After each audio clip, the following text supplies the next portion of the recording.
Evaluating magic cards can be a tricky thing. Even the most experienced players can't always look at a card and figure out whether or not it's going to be good. This is because Magic is an incredibly complex game, and without playing cards, it can be difficult to figure out how powerful the effects they have actually are. One of the most notable examples of this is Oko, Thief of Crowns. No one thought it was going to be terrible, but there were very few in the community that predicted it would be a format warping planeswalker that had to be banned in multiple formats. His Elk ability was unique enough that it was very hard to predict it would be as powerful as it was. So, evaluating how good a card is going to be is tough, but I think it can also be quite difficult to look at older Magic cards and figure out how good they used to be. This is because if you don't know the metagame and the power level of the cards in their original context, you aren't really going to be able to understand how good the card was. In this MTG Top 10, I'm going to look at 10 cards that look terrible to today's players, but were once so good that they were very successful in competitive Magic. While most of my top 10s are ranked lists, that's not really the case here because this list is super subjective. These are just 10 cards that look bad today but used to be great in no particular order. This video is sponsored by Card Kingdom. Use the links in the description to visit their store.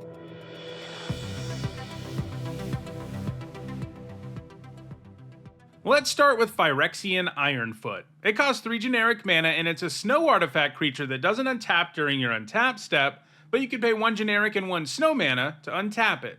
So the stat line here is decently impressive, especially for the time, but it's also a creature that makes you pay even more mana to untap it, so that efficiency should quickly diminish, right? Even back in 2007, this should have been a bad card. And you know what? It probably would have been if the standard format that year wasn't the exact metagame the Ironfoot needed to shine. Most of the best cards in the format had a hard time with Phyrexian Ironfoot, so much so that it even saw main deck play as a 4 of, in decks as varied as Blue-White Control, Fairies, and Reanimator. So what the heck was going on that made this creature that is terrible at untapping an important card in the format? It has to do with the most heavily played cards in the standard of the time, which included Shriekmaw, Nameless Inversion, and Shadow Mage Infiltrator. Shriekmaw can't kill artifact creatures, the Ironfoot is too big to die to Inversion alone, and the fear of both the Maw and the Infiltrator just doesn't matter against Phyrexian Ironfoot, and both of them are small enough that the Ironfoot can just crush them in combat too. A couple of other heavily played cards in the format didn't really care that the Ironfoot was an artifact, but they did care that it could untap whenever the opponent had the mana to untap it. In other words, the Ironfoot's downside effectively became upside against cards like Cryptic Command and Brine Elemental. Neither of them could keep the Ironfoot tapped down. So it took a perfect storm of a metagame that had lots of cards that were bad against artifacts and cards that were bad against creatures that could untap for the Ironfoot to emerge as a legitimate tournament level card. Next, let's look at Ihsan Shade, which like the Ironfoot is better than it looks because of the metagame at the time. For 3 generic and 3 black, it's a 5/5 with protection from white, and that's it. And this is a card that won 2 Pro Tours, one each in 1996 and 1997, finished as a runner-up at Worlds in 1996, and top-8'd plenty of other events. Now, the first piece of the puzzle is simply the fact that a 6-mana 5/5 was way better back then. It still wasn't exactly a great deal, but this card had a ton of upside in that specific metagame, making the overall card really strong. Ihsan Shade lined up amazingly well against the metagame at the time. Perhaps most importantly, it was immune to almost all of the spot removal in both standard and extended. First, because it was black, there was virtually no black removal spell that could kill it. Black removal back then just couldn't deal with other black creatures, so that's one entire color you don't have to worry about. Normally, white would have been a concern because of Swords to Plowshares, but the Shade's protection shuts that card down. Meanwhile, something like Lightning Bolt can't deal with it either because it's just too big, and blue and green didn't have any efficient cards that could kill it at all. So Ihsan Shade was pretty close to unkillable. People had to use sweepers to take it down in most cases. But the upside doesn't end there. The Shade also lined up perfectly against Serra Angel, the consensus best creature in the game at the time, since it was larger and could attack right through it thanks to protection. It also benefited greatly simply because it was a mono-black card in a format with Dark Ritual. This made playing the Shade ahead of schedule incredibly easy, and putting it into play on turn 1 was even a possibility, and because the Shade was so resilient, it was well worth spending multiple cards to put it into play, since it would quickly end the game in most cases. In short, Ihsan Shade was an incredible creature in Standard and Extended between 1996 and 1997, where it was a nigh unkillable massive threat. Next, let's have a look at Chimeric Idol. This is an artifact that costs 3 generic mana, and it comes with an activated ability that costs 0 generic mana, and you tap all of your lands, and it becomes a 3/3 turtle until end of turn. So yeah, the Idol is a 3 mana 3/3 that requires you to take some extra steps to actually be a 3/3, including just tapping all of your lands down. So how the heck does a card like this have 2 Worlds top 8s and 6 Pro Tour top 8s, including a standard Pro Tour where it appeared in 6 of the top 8 decks, including the deck that won it all? The answer lies in the fact that there is actually some upside to be had about a card that's only a creature when you want it to be. The biggest? The fact that sorcery speed creature removal can't do anything about it. If you've ever played with vehicles or creature lands, you know that sometimes they are the best thing to have around for the same reason. And the Idol is a lot like one of those. Never dying to Wrath of God is pretty amazing upside. But there is one card that led to Chimeric Idol's dominance of Standard, and that card is the even more dominant Flametongue Kavu. The Kavu was an insanely strong card, and it isn't like the cards on this list, where it was only strong in its original context. It would almost assuredly see play in Standard, Pioneer, and Modern if it got reprinted tomorrow. This is because it lets you add a 4 mana 4/2 body to the board while doing 4 to another creature.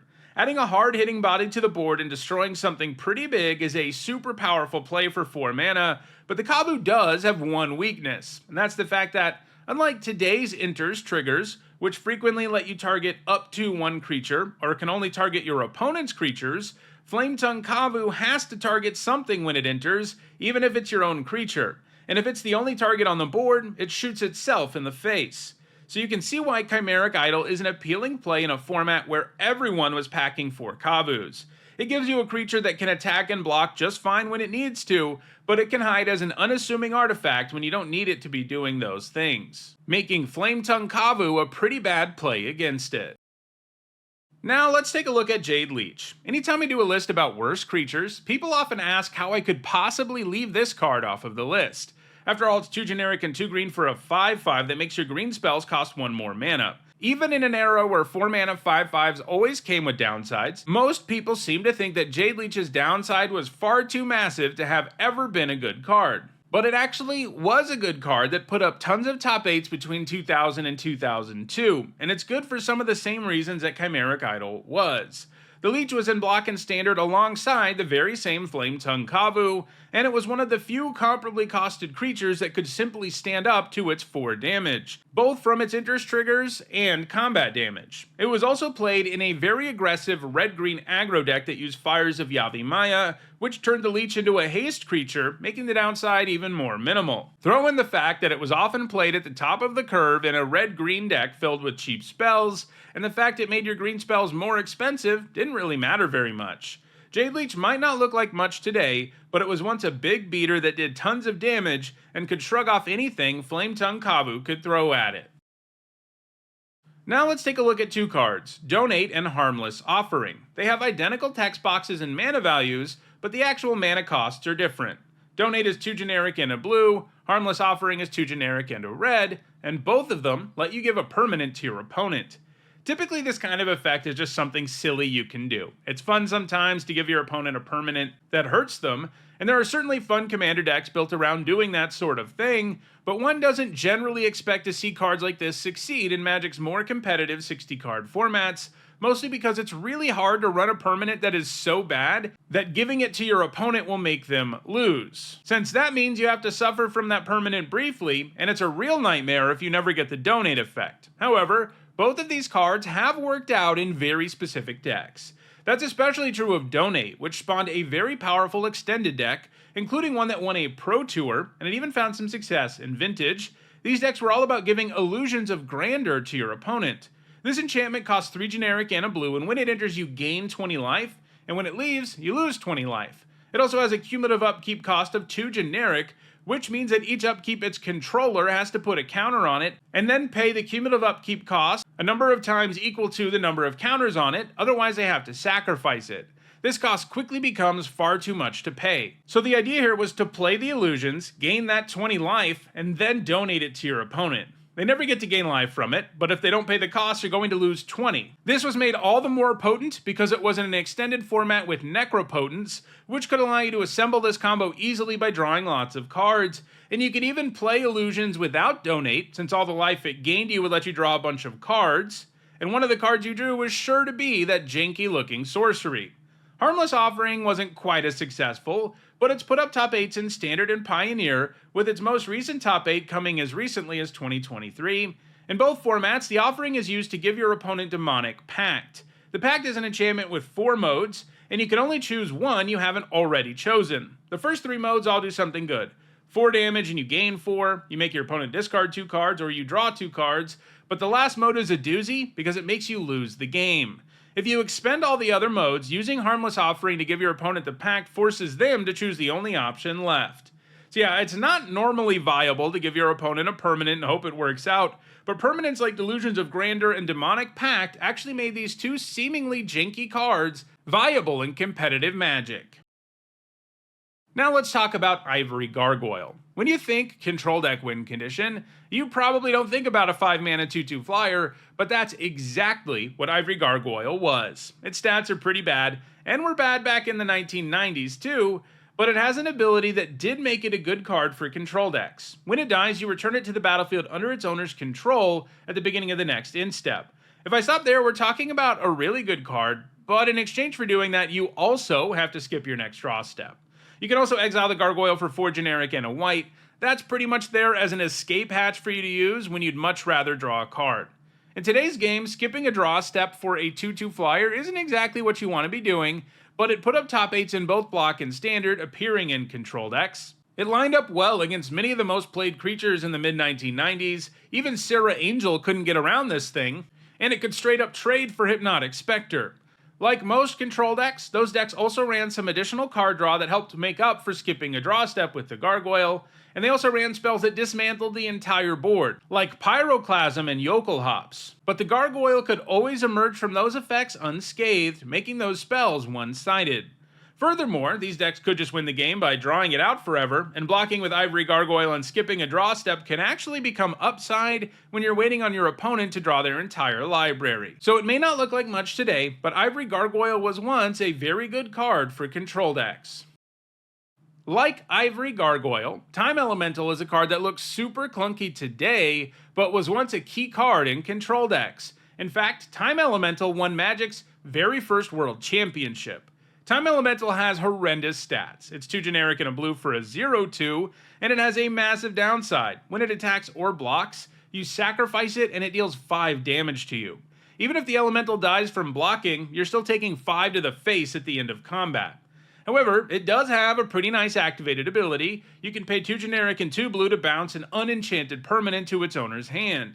Today, that expensive activated ability would not do enough to overcome this card's other significant shortcomings, but Magic was very different in 1994. While games could end on turn 1 because of Channel Fireball, most games went pretty long because Channel was restricted to 1 copy per deck, and the deck that won the first World Championship was what we would call today a prison control deck, one that leaned on cards like Meekstone, Stasis, and Winter Orb to lock the opponent out of the game.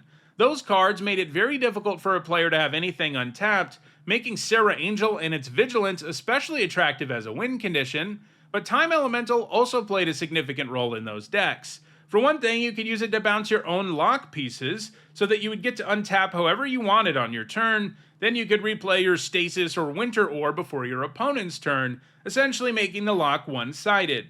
Sure, you needed lots of mana, but this was a format where the Power 9 were legal, and games were going pretty long because creatures simply didn't do very much damage.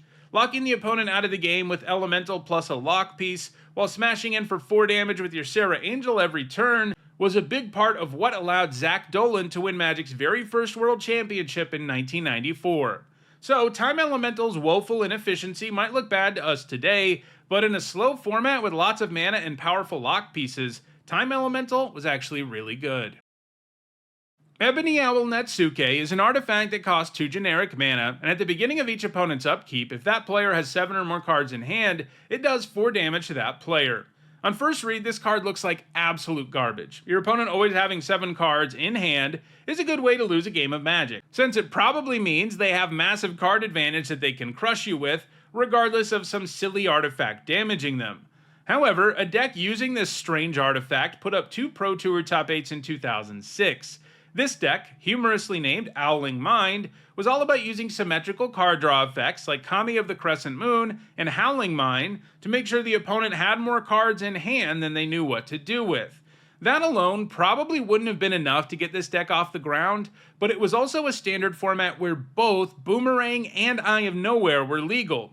These 2 cards can bounce any permanent, and it's doubly punishing when you bounce lands with it, because they force the land back to their hand, and that also means they're less likely to be able to cast their spells. Throw in Evacuation and Exhaustion, along with some well-timed sudden impacts, which itself could be on this list, and we're talking about a well-oiled deck that very effectively drowned the opponent in their own cards. This is definitely one of the cooler decks of all time, and it was a product of a standard format that had just the right amount of resource denial and symmetrical card draw. It was an absolute nightmare to play against. On a related note, people sometimes talk about One with Nothing being a common sideboard card once this deck was established, so that might be the kind of card you'd think would be in this video, but it's actually very hard to find anyone who actually did this at high-level events, and at the very least, no one ever had a top 64 finish at any event with that strategy, so it definitely doesn't qualify for this list. Hopefully, the cards we've seen so far have surprised you in that they were ever played at Magic's highest level of competition, but this next card might take the cake because it's Battle of Wits. After all, Battle of Wits is a ridiculous alternate win condition. It costs 3 generic and 2 blue for an enchantment that wins you the game at your upkeep if your deck has 200 or more cards in it. Basically, this card rewards you for breaking one of the game's hallmarks of deck building, and that's making your deck as small as possible so that it can be consistent. I mean, even if you did build a deck big enough to win with Battle of Wits, you can only have 4 of them in that gigantic deck, and you're far from guaranteed to draw them. But there is one player who managed to pilot a Battle of Wits deck to a top 8 finish, and he did it at a standard Grand Prix with over 650 players entered. And that player is William Huey Jensen, who is a Magic Hall of Famer who works for Wizards of the Coast these days. Huey's deck was basically a control deck. Of the 244 cards in it, only 4 were creatures, but there are 112 instants and sorceries, all of which help you rip through your library or interact with your opponent's board. The deck really did win with the battle too. It didn't have any other realistic way to take the game, so finding one with tutors or draw spells was the game plan. Huey managed to build a super consistent deck despite its massive size. Huey's top 8 with the deck might truly be one of the most impressive top 8s of all time, and I'm sure everyone who sat across the table from his massive deck thought he was going to be easy to beat, and he was anything but that. Speaking of Battle of Wits, I'm in a battle too, a battle to try and reach 100,000 subscribers this year. If you're enjoying this video, consider subscribing and helping me reach that milestone. The last card I want to look at is Phyrexian Negator. While I said at the beginning that this list isn't ranked, I do feel that the Negator is a card that people look at and are surprised the most that it used to be a good card. I mean, most of the cards on this list are super inefficient or have some downside or have a wacky effect, but the Negator reads like a card that can single-handedly lose you the game. For 2 generic and a black, it's a 5/5 Trampler. That part's pretty good, but when we read the rest, which says, whenever this creature is dealt damage, sacrifice that many permanents. It seems like the upside of an efficient creature, even a super efficient one back in the late 90s, isn't worth that downside. I mean, all your opponent has to do is block this with a 3/3 and they utterly decimate your board. And yeah, that is how it seems, but the Negator was a highly successful Magic card back in the day, one that put up top 8s in Standard, Extended, and even Legacy between 1999 and 2007. How could that possibly be the case? Well, first, decks that used the Negator in those formats were highly aggressive and could quickly kill the opponent before the downside ever really became a problem. With Dark Ritual around, getting it into play on turn 1 wasn't out of the question. And while it's true that if your opponent had any way to damage the Negator in the early game, you'd probably lose, but if they didn't, the game would be over in a hurry. It was an especially big problem for control decks that didn't play many creatures because they couldn't always find a way to damage the Negator, at least not before it cracked in for tons of damage.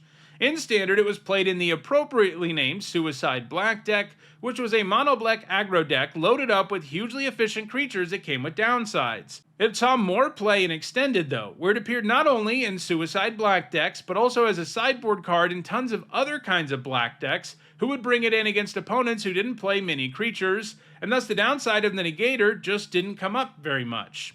At some point this summer, I'll be putting out a whole video about the Negator called How Good is Phyrexian Negator Actually, where I'll go even deeper on it, but for now, suffice it to say, it was an incredibly efficient creature for the time, to the point that it was able to overcome what seems like an insurmountable downside.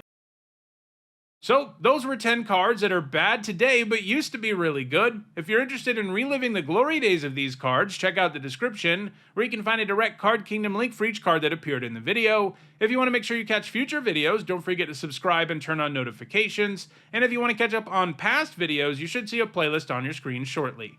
Thanks for watching.